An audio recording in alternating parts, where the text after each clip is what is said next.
अपने पसंदीदा YouTube channel Hindu धर्म ब्रह्मांडपदी श्री को सब्सक्राइब करें, वीडियो को लाइक और शेयर करें और हमारे नए नए वीडियो की सूचनाएं प्राप्त करने के लिए बेल आइकन का बटन दबाना न भूलें। ओम भूर्भुर्गव आदिशक्ति ब्रह्मांडच्च दिव्यशक्ति प्राप्त्यर्थ्यच्च परमेश्वराय नमेन गायत्रीयं कालभैरव दिव्यशक्ति नमो शिवाय। ब्रह्मांडपदी श्री सप्तशक्ती महाग्रंथ, ब्रह्मांडपदी श्री सप्तशक्ती महापंथ। सत्य हाच धर्म, जसा खवळलेला समुद्र, जसा पूर्ण आकाश, जसा सूर्य, तसा मी।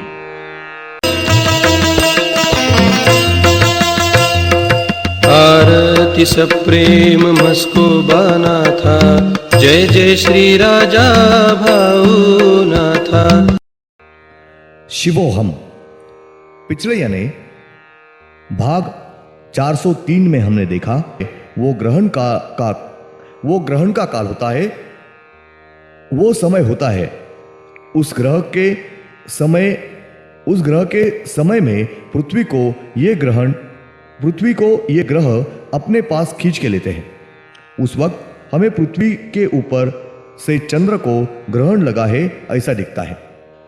उस वक्त उस ग्रहण के समय में ये ग्रह पृथ्वी को अपने पास खींच के लेता है।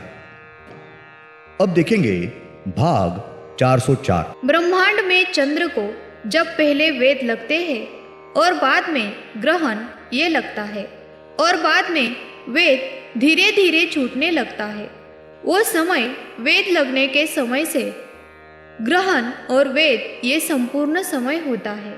उस कार्यकाल में, उस संपूर्ण समय में ये ग्रह ये पृथ्वी को अपने पास खींच लेते।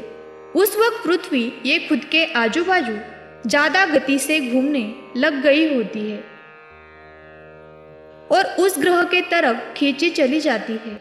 और वेग खत्म होने के बाद भी पृथ्वी का वेग ये बड़ा हुआ ही होता है और बड़े हुए वेग में ही पृथ्वी इस ग्रह को परिक्रमा मारती है, इस ग्रह के परे से परिक्रमा मारती है।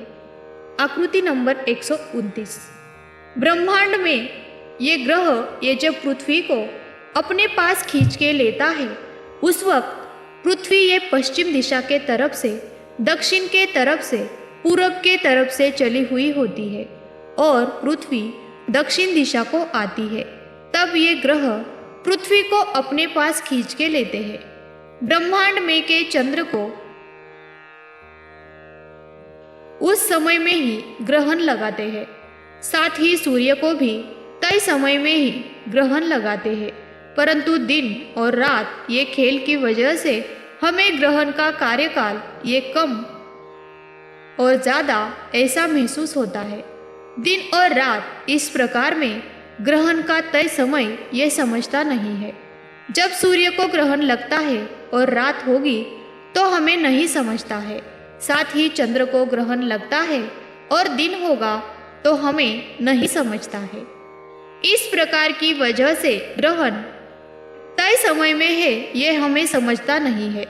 ब्रह्मांड में पृथ्वी अगर सूर्य के परे उत्तर को होगी और चंद्र को ग्रहण होगा और चंद्र को ग्रहण लगा होगा तो वो ग्रह पृथ्वी को खींच के ले नहीं सकता है, सिर्फ दक्षिण को ही खींच के ले सकता है। उस वक्त चंद्र को ग्रहण लगा हुआ होता है, तब ग्रहण का चंद्र के ऊपर असर होता है। ये ग्रह के दूषित वायु के वजह से चंद्र के ऊपर महामारी फैलती है और जब चंद्र को ग्रहण लगता है उस वक्त चंद्र के पेट में की शक्ति बढ़ती है, तेज बढ़ता है, चंद्र की ताकत एनर्जी बढ़ती है, चंद्र की आयु बढ़ती है, चंद्र एक ताजा उल्लासित होता है। साथ ही सूर्य को ग्रहण लगता है तब सूर्य का तेज, शक्ति, ताकत बढ़ती है। सूर्य की एनर्जी बढ़ के सूर्य को ताजा तवेला उल्लासित होकर उसकी आयु बढ़ती है। चंद्र की और सूर्य की सभी प्रकार से कार्यक्षमता ये बड़े पैमाने पे बढ़ती है। इसके सिवा और अलग कुछ ग्रहण काल में असर नहीं होता है। ब्रह्मांड में पहली बार जब पृथ्वी पश्चिम से दक्षिण के तरफ आती है और पृथ्वी के माथे के ऊपर से चंद्र ये दक्षिण को होता है, तब पृथ्वी के ऊपर क्या घटना घटती है और क्या क्या असर होता है। तारीख 23 मई 2000 मंगलवार। श्री ब्रह्मांड काल ग्रहण शक्ति ये ग्रह खुद के आजू बाजू गोल घूमता है, तब वह चंद्र के आकार का दिखता है। यानी साधारणतः ये ग्रह चंद्र इस ग्रह के आकार का है। ये ग्रह एक सारिका अपने तीनों ही छोर से सुलके से दूषित वायु ये बाहर छोड़ता है। वो दूषित वायु ये चंद्र और सूर्य इस ग्रह का प्राण वायु है। इस प्राण वायु की वजह से ही चंद्र और सूर्य ये दोनों भी ग्रह ये जिंदा रह सकते हैं और वो इस प्राणवायु की वजह से ही अपना कार्य ये कर सकते हैं। ये ग्रह एक सरिका दूषित वायु ये बाहर छोड़ रहा है। वो दूषित वायु ये चंद्र और सूर्य ये प्राणवायु अपने पास खींच के लेते हैं और सेवन करते हैं, खींच लेते हैं।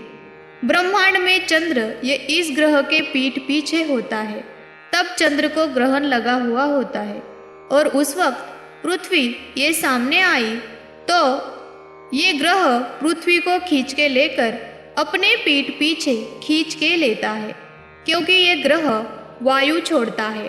वो वायु यानी प्राणवायु सूर्य के खींच के लेता है और पृथ्वी अगर बीच में आई यानी इस ग्रह के और सूर्य के बीच में अगर पृथ्वी आई तो सूर्य को ये वायु खींच के लेने के लिए तकलीफ होती है।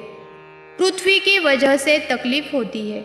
उसकी वजह से पृथ्वी ये ग्रह ये खींच के अपने पीठ पीछे लेते हैं और सूर्य को प्राणवायु यानी खाना ये देते हैं। सूर्य ये वो शोष के लेता है। श्री ब्रह्मांड काल ग्रहण शक्ति ये ग्रह पृथ्वी को तकलीफ होती है, इसलिए ये ग्रह पृथ्वी को खींच के बुला के अपने पीठ पीछे लेता है, बाजू को लेता है। तब पृथ्वी ये इस ग्रह के पीठ पीछे जाती है। तब उस पृथ्वी का खुद के आजू बाजू गोल घूमने की गति ये बढ़ी हुई होती है। ब्रह्मांडपति पुण्येश्वरी श्री शिवशंभो राजा रामेश्वर महाराज उर्फ श्री राजा भावनाथ महाराज, इनको आज बरोज मंगलवार 23 मई 2000 इस दिन श्री ब्रह्मांड काल ग्रहण शक्ति इन्होंने सब धार्मिक विधि के साथ अपने श्री सद्गुरु करवा के लिया है। उसके साथ श्री तेजस्वी ब्रह्मांड शक्ति और श्री आदितेज शक्ति इन्होंने भी सब धार्मिक विधि के साथ आज बरोज ब्रह्मांडपति पुण्येश्वरी श्री शिवशंभो राजा रामेश्वर महाराज उर्फ श्री राजा भावनाथ महाराज उर्फ श्री राजा भावनाथ महाराज, इनको अपने श्री सद्गुरु करवा के लिया है। ब्रह्मांड में दक्षिण दिशा के तरफ पृथ्वी के माथे के पर चंद्र ये ग्रह आता है, तब श्री मूल शक्ति इनके नए वर्ष की शुरुआत होती है। हर साल के नए वर्ष का कार्यकाल शुरू होता है। ब्रह्मांड में चंद्र ये पहले शुरुआत में पृथ्वी के माथे के ऊपर दक्षिण दिशा के तरफ आता है और वहां से वापस दूसरी बार चंद्र ये पृथ्वी के माथे के ऊपर आता है और दक्षिण दिशा के तरफ पृथ्वी के माथे के ऊपर चंद्र ये हर बार 33 महीने के बाद पृथ्वी के माथे के ऊपर चंद्र ये आता है। 32 महीने पूर्ण होने के बाद 33 महीने में पृथ्वी के माथे के ऊपर दक्षिण दिशा के तरफ चंद्र ये आता है। यानी सब मूल श्री शक्ति इनका एक वर्ष ये 33 महीने का होता है। सब मूल श्री शक्ति ये 33 महीने का एक पूर्ण वर्ष ये मानते हैं और पृथ्वी के ऊपर के मानव ये 12 महीने का वर्ष मानते हैं। सब मूल श्री शक्ति और श्री शक्ति दैवते ये 33 महीने का एक पूर्ण वर्ष मानते हैं। धन्यवाद। अगले यानी भाग 405 में हम देखेंगे ब्रह्मांड में चंद्र को जब पहले वेद लगते हैं और बाद में ग्रहण ये लगता है और बाद में वेद धीरे धीरे छूटने लगता है, वो समय वेद लगने के समय से ग्रहण और वेद ये संपूर्ण समय होता है। उस कार्यकाल में, उस संपूर्ण समय में ये ग्रह ये पृथ्वी को अपने पास खींच लेते हैं। उस वक्त पृथ्वी ये खुद के आजू बाजू ज्यादा गति से घूमने लगी हुई होती है। ओम श्रीनाथ मस्कोबानाथ श्री राजा भावनाथ प्रत्यक्ष येऊनी अवतार